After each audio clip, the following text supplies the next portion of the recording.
E o que é a glória do Senhor? É a sua santidade. Tempos atrás o Senhor me deu uma visão, aparecia diante de mim assim, ó: o galardão dos justos é a santidade do Senhor. E essa visão, ela ainda está me ensinando, eu estou aprendendo ainda mais com ela. Todas as vezes que eu estou progredindo e avançando, que Deus está me ensinando o seu temor, essa visão ela volta e o Senhor me reforça mais ainda do que está me ensinando. O seu galardão é minha santidade. Tudo que você pode investir na sua vida, invista para ser santo, como aquele que vos chamou é santo. Mas se você veio aqui para receber algo do Senhor, respeite a presença de Deus. O primeiro princípio para você entrar na presença dele e ser abençoado aqui nessa noite é respeito, temor reverente, o mínimo que você faz. Quando você aprende a honrar a presença dele, ele começa a corresponder a você. Quando a realidade da presença dele no seu coração, o seu desejo por ele, se torna maior do que a sua necessidade, é nesse ponto que ele começa a tocar na sua vida. Talvez você precise de um milagre, uma cura, você precise de muitas coisas. Enquanto isso for mais importante para você, e não ele, fica difícil você alcançar alguma coisa.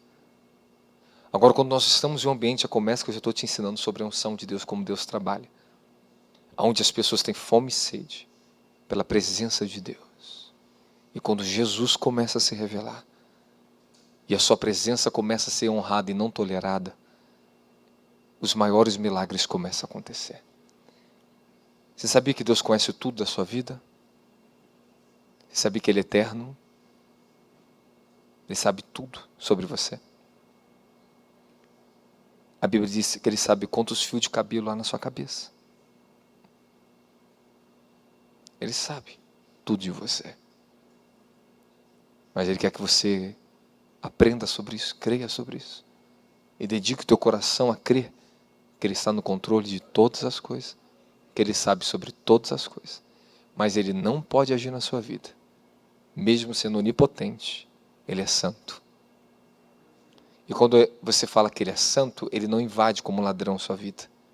Ele não força a entrar na sua vida como um demônio, que toda hora um diabo quer entrar na sua mente, seus pensamentos. Jesus não. Ele diz: eu estou à porta e bato. Ele bate gentilmente. E não bate com força.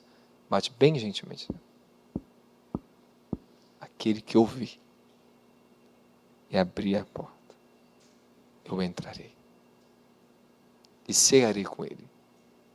Em Êxodo, quando o Senhor tira o povo de Israel, na noite que o Senhor julgou os deuses do Egito, o Senhor estabeleceu uma nova aliança com Israel. A Santa Ceia, a Páscoa, foi estabelecida ali. E Deus falou assim, ó, que nenhum gentil, que nenhum estrangeiro que não pertença ao meu povo, ninguém pode comer desse cordeiro, a não ser aqueles que pertencem ao povo. Você não pode ter uma comunhão com o Senhor se você não pertencer ao povo do Senhor. Hebreus diz: não deixe de congregar como é costume de muitos que acabam se desviando da fé. Se você não se identifica com o povo de Deus, é sinal que você não pertence ao mesmo Deus. Alguns dizem: eu quero Cristo em casa, não quero mais saber de ir para a igreja. Fica muito difícil porque estão contrariando o que a Bíblia diz. Não se afastem da congregação, porque é aqui que Deus se manifesta entre nós. Ele congrega o seu povo. Davi disse: eu celebrarei teu nome na congregação dos santos. É na congregação dos santos que Deus se revela. Deus está se revelando em cada pessoa que está aqui dentro. Tem uma parte de Deus na sua vida, que você precisa conhecer Deus através da vida do seu irmão, se você não sabe. A plenitude de Cristo, ela está no corpo, não está num homem nem numa pessoa. A plenitude habita no corpo. Cada pessoa que tem uma unção, tem uma revelação de Jesus, que quando ele sobe aqui em cima, ele compartilha isso. Isso vai diretamente na sua fé, para edificar o que você já tem de Jesus. Então nós, como edificadores do reino de Deus, estamos aqui para contribuir um com o outro com a unção que Deus nos entregou. Amém, amém? Então, se você quer progredir, você que já faz parte dessa casa, você quer ter um avanço esse ano em Deus, né? Você quer ter uma vida plena esse ano? Quer ver tudo mudar na sua vida esse ano? Sim ou não? Então, você vai começar pelo princípio. O temor do Senhor é o princípio de toda a sabedoria. O temor do Senhor. é o que vai conservar tudo o que eu vou ensinar para você aqui essa noite. Hoje eu vou falar sobre algumas coisas que podem destruir a sua unção, que podem enfraquecer a sua unção, que talvez podem até afastar de vez a presença de Deus da sua vida. Nós vamos começar a trabalhar na edificação. Eu tenho pouco tempo com vocês em Nova Iguaçu para trabalhar na unção de Deus na sua vida. Agora nós estamos entrando na segunda temporada muito importante do Semeadores de Fogo. Nós aplicamos o módulo Dom do Espírito e não vai acabar ali. Tenho muita coisa para ensinar sobre o Dom do Espírito para vocês. E nós entramos agora na parte extremamente importante, mais essencial. É sobre a unção do Espírito Santo. Nós vamos treinar pessoas aqui. Se você não faz parte desse Semeador de Fogo, eu sinto muito. Você está perdendo um grande tesouro na sua vida, que eu demorei muitos anos para receber e estou dando mastigadinho para você. Tudo atualizado no reino para você. Para o quê? Para te abençoar. Para que vocês sejam completos, plenos, sem vos faltar coisa alguma. Então, a palavra de Deus nos ensina, porque nós não podemos faltar coisas algumas. Em 2 Pedro, capítulo 1, não falte nenhuma virtude na sua vida. Para que você não seja desprovido diante de Deus. Então, você é responsável para levar o reino de Deus. E você é portador de uma unção na sua vida. Fala, eu sou portador de uma unção. E eu tenho que conservar a minha unção. Você sabia, se você não dá atenção a esse ensinamento,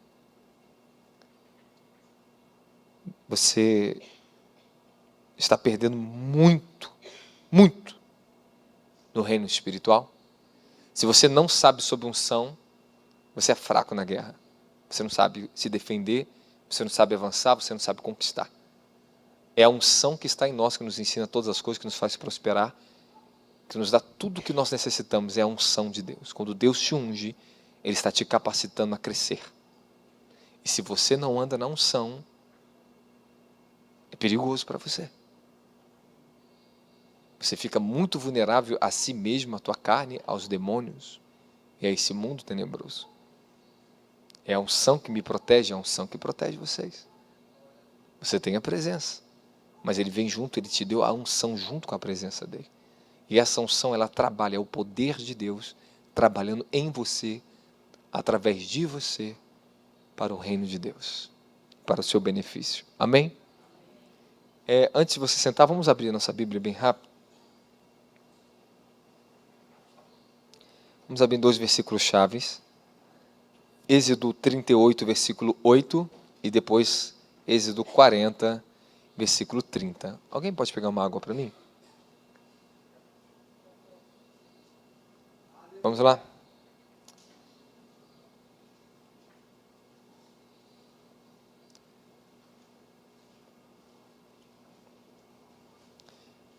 Quem quer uma temporada de muita transformação na sua vida?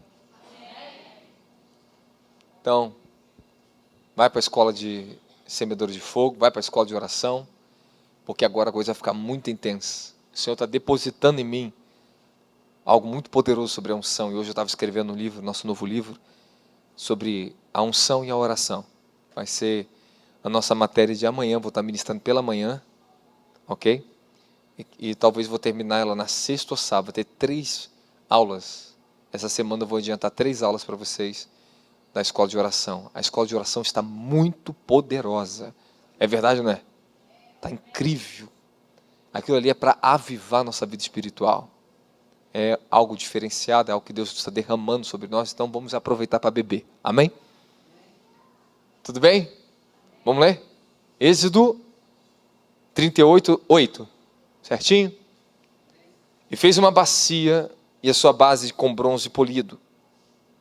O mesmo polimento com que se conseguiam fazer os espelhos de bronze usados pelas mulheres, que serviam à entrada da tenda da presença de Deus, chamada tenda do encontro ou da reunião.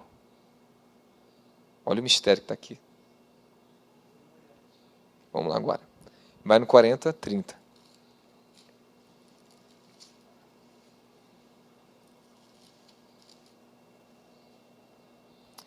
Colocou a bacia entre a tenda do encontro e o altar, e encheu-a de água.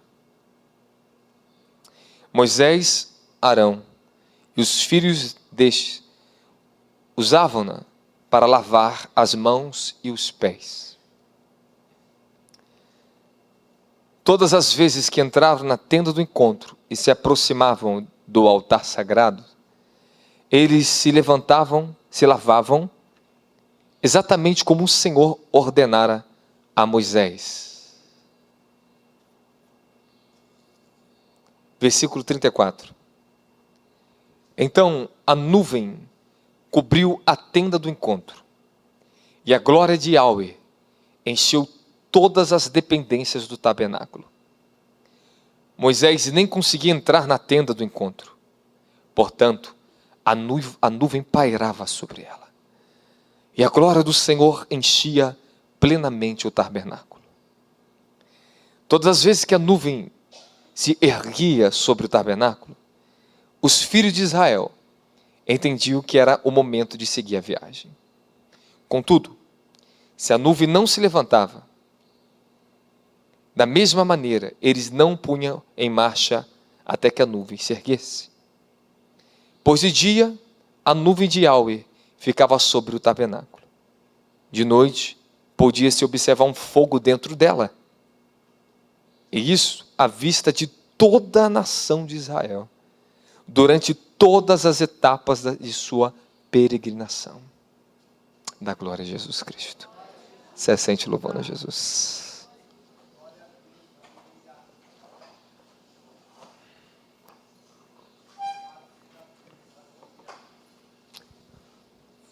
Eu ensinei para vocês faz uns dias atrás sobre a unção de comunhão e a unção de serviço. Amém? A unção de comunhão é a unção de serviço. A unção de serviço nós podemos falar que é a unção sacerdotal ou unção ministerial. Amém? Às vezes eu uso esses três termos, mas é a mesma coisa. Agora você tem a terceira dimensão, que é a mais poderosa. Nós falamos a unção real. É quando Deus unge líderes, pessoas que vão tocar nações, povos, multidões de almas, receberão da unção que Deus depositou sobre um homem de Deus, ou sobre um ministério. Amém? A primeira unção que você recebe na sua vida é a mais importante de todas. Mesmo que você receba a unção real na sua vida e entenda o que é governo, tem autoridade para governar, essa unção primária é a sustentadora de tudo que Deus possa derramar na sua vida ou te dar como graça e misericórdia. Se você não aprender a conservar a sua unção de comunhão, você vai ser sempre, desculpe, não quero te ofender.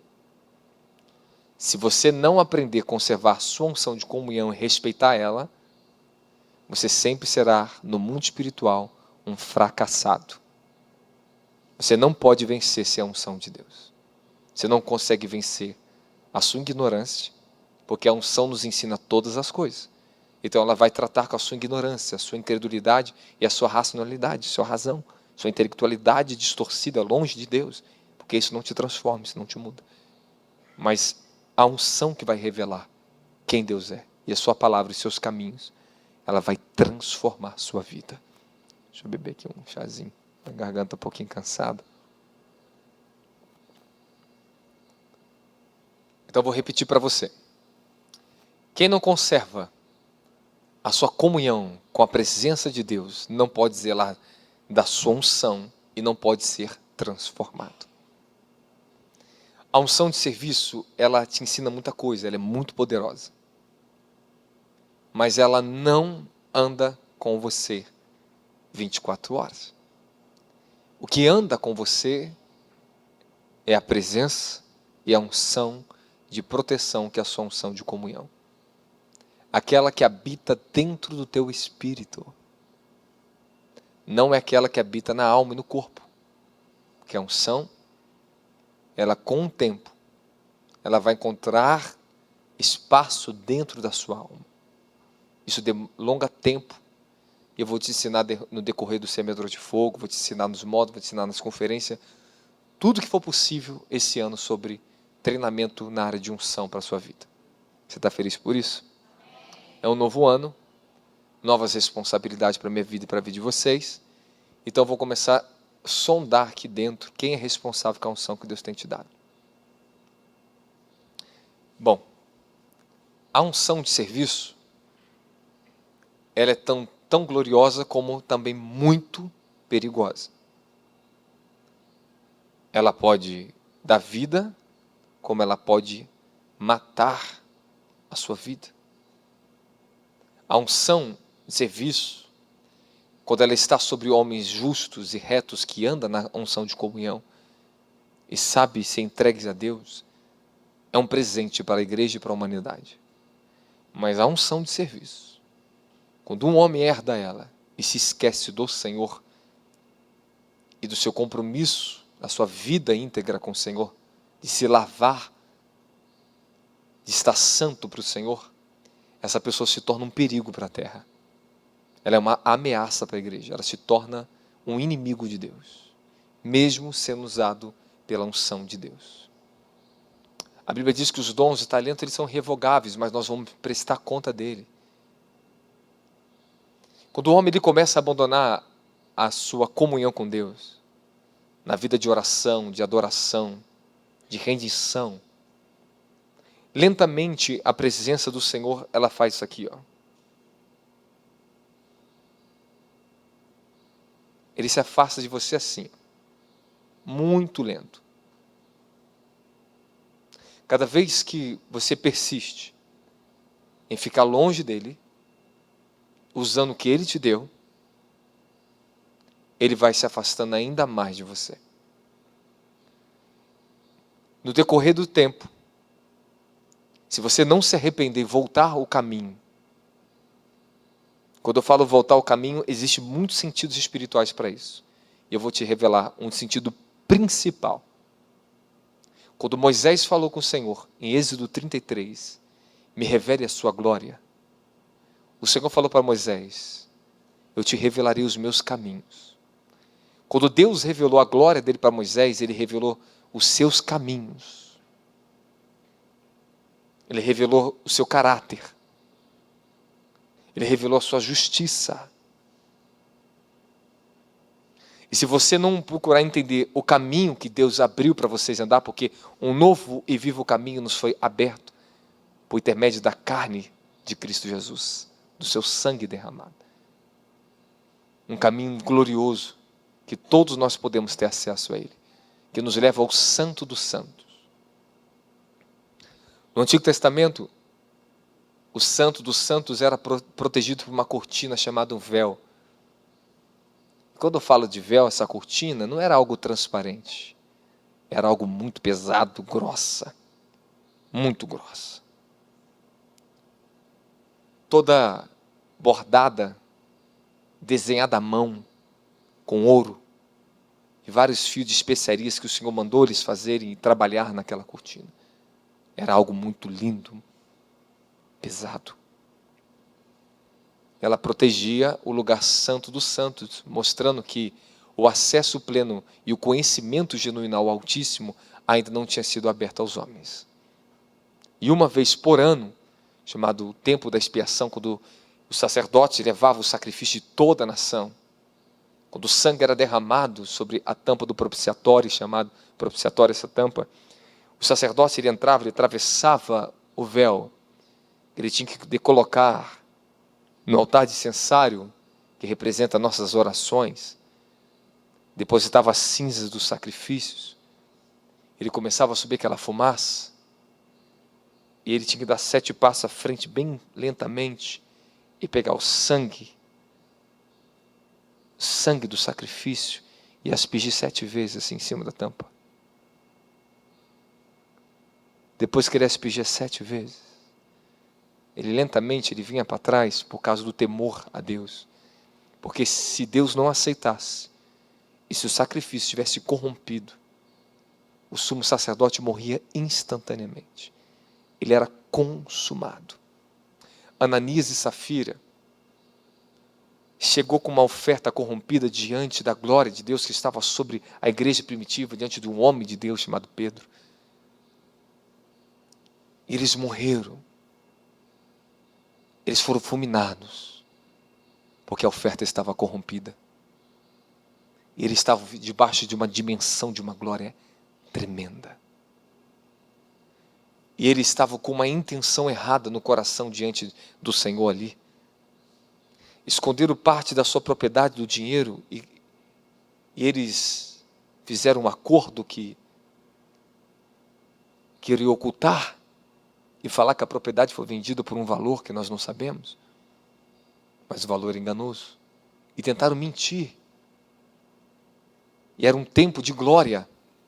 Quando a glória de Deus for restaurada sobre a igreja brasileira, muitas pessoas que brincam na presença do Altíssimo, essas pessoas o Senhor felizmente terá que tirar ela do meio do seu povo. O Senhor não pode ser confundido, ele não mudou, ele é o mesmo de ontem, de hoje, de amanhã, ele não muda. A Bíblia diz que ele não muda, que ele é um Deus de fogo, um fogo consumidor. Porque as pessoas estão em adultério em cima do altar pregando e ministrando os dons? É porque não existe mais ordem, o caminho não está estabelecido. Mas depois que o caminho for restaurado na igreja brasileira, e nas igrejas voltarem a ser santa, invocarem o nome do Senhor com santidade, com verdadeiro amor, com abandono de si mesmo, do seu orgulho, desse mundo tenebroso, e o Senhor voltar a ser o tudo, o centro de tudo na sua vida, as pessoas não vão conseguir mais brincar no altar, porque a glória do Senhor tomará o ambiente. O temor do Senhor libertará as pessoas em massa, e as libertações serão tão rápidas, os processos de transformação serão tão rápidos, porque a ordem e a glória está estabelecida. Quando Deus deu a ordem, e aqui está escrito, fizeram tudo conforme o Senhor ordenava. Quando nós começarmos a obedecer os mandamentos, e de fato praticar todas as disciplinas espirituais que Deus nos tem ensinado, e a respeitar os mandamentos da graça, é a sua palavra, e fizermos como o Senhor nos ordena a fazer e a viver, a sua glória será derramada sobre a vida de vocês. E a Bíblia diz que só tem algo que transforma a sua vida, e está no livro de 2 Coríntios 3, 16, 18. E de glória em glória somos transformados pela imagem do Senhor, que é o seu Espírito. Somos transformados. E o que é a glória do Senhor? É a sua santidade. Tempos atrás o Senhor me deu uma visão, aparecia diante de mim assim, ó. O galardão dos justos é a santidade do Senhor. E essa visão, ela ainda está me ensinando, eu estou aprendendo ainda mais com ela. Todas as vezes que eu estou progredindo e avançando, que Deus está me ensinando o seu temor, essa visão ela volta e o Senhor me reforça mais ainda do que está me ensinando. O seu galardão é minha santidade. Tudo que você pode investir na sua vida, invista para ser santo, como aquele que vos chamou é santo. Coloca 1 Pedro 1,15. Tudo que vocês possam fazer na vida de vocês, tudo que você possa fazer dentro da igreja na sua vida, faça para ser santo. Porque eu me entrego ao Senhor em oração, em adoração, é pela santidade. O seu poder vem rápido. Porque Deus sabe que nós não podemos fazer muitas coisas sem o seu poder, sem a sua unção. Nós não conseguimos alcançar a santidade se não for por cada unção. Porque ela te ensina, ela te capacita, ela te protege, ela faz você crescer no que Ele é. Até você chegar ao estado de maturidade que você entra no Santo do Santo. Para habitar com Ele e Ele com você. Quando você não somente visitar o Santo do Santo, mas aprender a habitar do Santo dos Santos, onde o véu foi rasgado. Jesus rasgou o véu com a sua carne. Ele te abriu um novo caminho vivo, santo, para você entrar no Santíssimo Lugar e para habitar no Santíssimo Lugar, você terá que desejar com todo o seu coração e sua vida ser uma pessoa santa, pura, limpa. A pureza, ser limpo, é o maior desígnio do Evangelho para nossas vidas. Porém, considerando a santidade daquele que vos convocou, tornai-vos santos da mesma maneira, santo em todas as vossas atitudes. Todas as vossas atitudes, todo o vosso comportamento. Sede santos como aquele que vos chamou é santo. Olha agora, presta atenção, analise o versículo. Considere a santidade daquele que te chamou. Outras traduções, sede santo como aquele que vos chamou é. Olha a responsabilidade que ele colocou sobre você. Ele jamais te daria uma ordem daquilo que você não poderia cumprir. Jamais. Quando Deus chamou Moisés no monte e revelou ele todo o tabernáculo, ele deu uma ordem: faça tudo conforme estou te revelando. Todos os detalhes, as imagens espirituais que Moisés viu, o Senhor encheu do espírito de sabedoria e de criatividade. 2 homens, eu vou ler o nome deles aqui para vocês, que foram capazes de fazer tudo o que o Senhor ordenou, nos mínimos detalhes.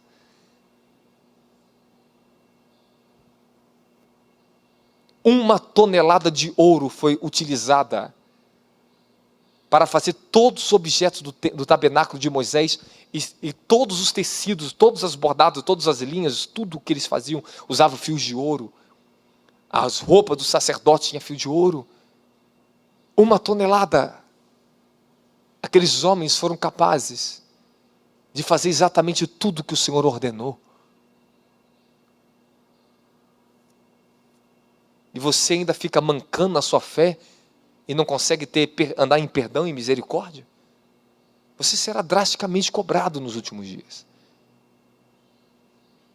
A Bíblia diz que no Antigo Testamento, se uma pessoa morria sem misericórdia nenhuma, através de 2 testemunhas, de 2 testemunhas que falassem que ela pecou, agora vai dizer para você no livro de Hebreus que quanto mais agora você julga digno de castigo, de punição eterna, aqueles que profanarem o sangue da nova aliança. E sabe o que está acontecendo nesse século? Profanação. As pessoas estão profanando tudo. São profanas. Eu nunca vi tanto cristão profano. Não é nem digno de ser chamado cristão.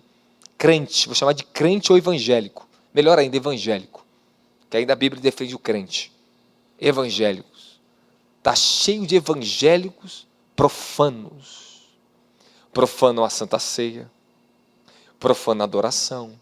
Profanam a pregação. Profanam a oferta. Profanam a vida santa. São profanos. São dignos de pena de destruição eterna. Porque por causa dessas pessoas, mais pessoas caem no abismo. Quando uma pessoa é profana, ela contamina o ambiente, ela contamina outras pessoas, ela destitui outras pessoas. Por isso que a Bíblia nos alerta: tome cuidado com os falsos profetas. Tome cuidado com aqueles que não têm santidade no meio de vocês, porque abominação é. O Senhor alertou Israel: tome cuidado com as mulheres estrangeiras. Não dê os seus filhos a elas, porque elas serão uma tentação, um laço no meio de vocês, porque elas vão trazer idolatria. E tem muita gente entrando dentro do evangelho que não passa o evangelho crucificado, e estão querendo Pentecoste, quer poder, quer riqueza, estão entrando no meio das igrejas, estão profanando o evangelho, estão fazendo o povo tropeçar na idolatria. Estão contaminando o evangelho, estão profanando o altar, e as vidas das pessoas estão se contaminando. E você tome muito cuidado com quem você está seguindo por aí.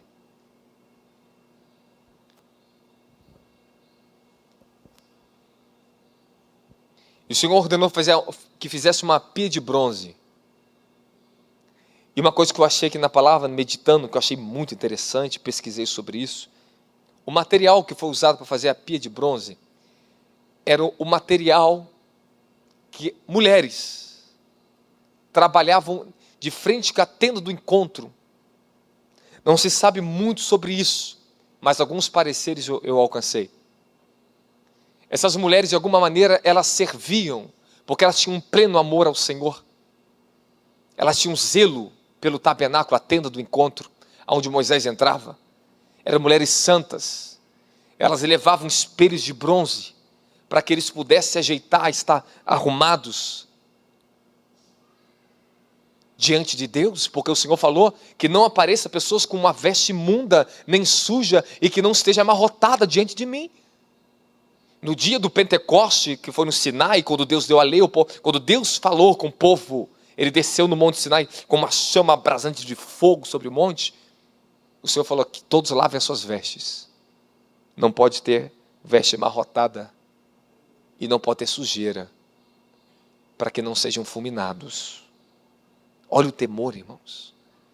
Porque eu tenho que meditar em todas as Escrituras, porque quanto mais eu entro no Antigo Testamento, eu leio quem Deus é, eu aprendo de quem Ele é, o meu temor cresce. Quanto mais agora na dispensação da graça, vai me exigir muito mais respeito a Ele. Porque agora eu estou de frente com Ele, eu tenho o Espírito dEle habitando em mim. E Paulo diz, considerai-vos que vocês têm o Espírito de Deus habitando em vocês. Considere isso, meu querido. Como é que você quer andar com Deus assistindo coisas imundas na tua casa? Eu vou te falar de 6 até mais coisas, eu podia falar para vocês aqui, que roubam a unção de comunhão e que pode afastar a presença de Deus da vida de vocês. Já vou entrar nesse assunto. Mas uma coisa importante, aquelas mulheres pegaram os seus espelhos de bronze e ofertaram. E fizeram uma pia de bronze, que encheram de água, que simboliza que somos lavados através da palavra santa, que Paulo diz no livro de Efésios capítulo 5, somos lavados pelo lavar regenerador da sua palavra, somos santificados pelo lavar da sua palavra. E os sacerdotes, eles não podiam ousar ministrar ao Senhor, sem antes se lavarem. Eles tinham que lavar as suas mãos, eles tinham que lavar os seus pés.